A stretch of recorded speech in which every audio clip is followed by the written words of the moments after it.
So we are learning new information about foreign business dealings involving the president's brother, James, and son, Hunter. More than 150 transactions involving either James or Hunter Biden's global business affairs have been flagged for further review by U.S. banks.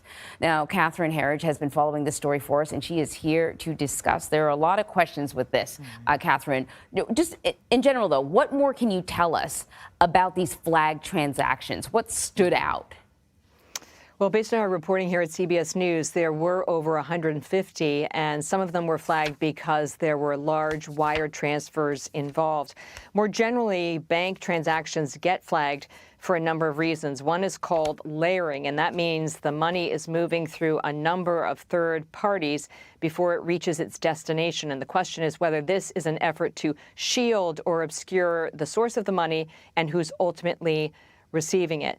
There's also another issue which looks at velocity, and velocity simply means how quickly the money is coming in and out of an account. So, for example, an account is opened and then the next day $1 million goes in and then $1 million go out. That's the kind of thing that would get flagged. Thirdly, the size of the transaction, and also whether it's a lot of round numbers. So it's 150,000, 300,000 versus 279, 832. Which might be for something very specific, you see? So sort of big, round numbers gets attention.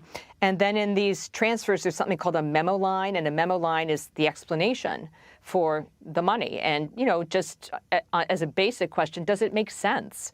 And does it make sense in terms of the frequency of the transfer? So those are all of the things that can be pulled together when a bank makes a decision to flag a transaction for further review. Just because it's flagged doesn't mean that it's a problem, but it means it requires sort of that additional step of due diligence. So you and I would not be talking about this if these two men were not related to the current president. Is this something that the president should be concerned about? Should he be distancing himself? Is he? Well, there are two buckets of questions here. The first is really a legal question. The legal exposure.